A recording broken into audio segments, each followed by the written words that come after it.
When I was a young dancer, it did not occur to me that fear is the enemy of movement. I didn't know that.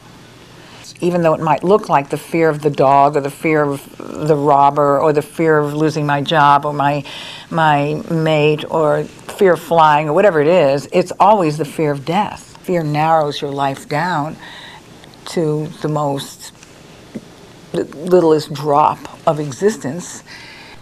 Fear is an animal response to danger. And the way that animals react is that they stop their breath in order to become invisible to other animals, because animals usually will detect through movement. And so the notion of the holding of breath and the stifling of movement are one and the same. So that, and again, these are degrees. So it's the degree of the holding of the breath that will lock down movement.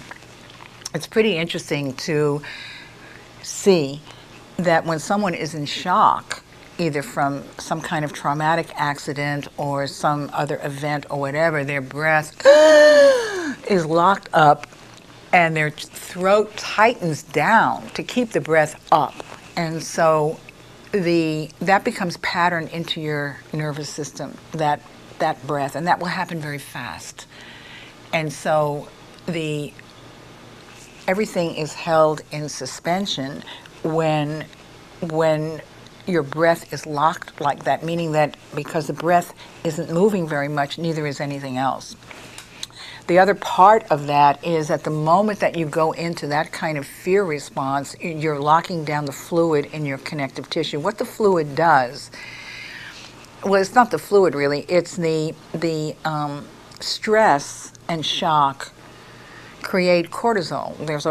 It creates the release of a hormone called cortisol that locks down the fluid in our connective tissue. And it does that the way an octopus would spew black ink. It's there to numb you so that you don't feel the assault of what's taking place. It's there to protect you, really. And so as long as your breath stays like that, the fluid in the connective tissue will maintain, the cortisol will stay there, and it will create more stagnation in the fluid. And so there's a tightening of the body. So that again, let's say that somebody goes to an exercise class, they feel tight and they say, well, gee, I better get into some exercise. Exercise is about the worst thing they can do because they're locked up like this in the first place. They go to a gym or some kind of exercise class, and again, they're putting a constraint on top of that. And so there's no give in the body in the first place. You start putting weights or start doing strenuous things with it, there's no give at all. Boom, the person has an injury and says, gee, this is dangerous to my health. All the time, the shock is basically the problem. When we're in shock, the vitality is elsewhere.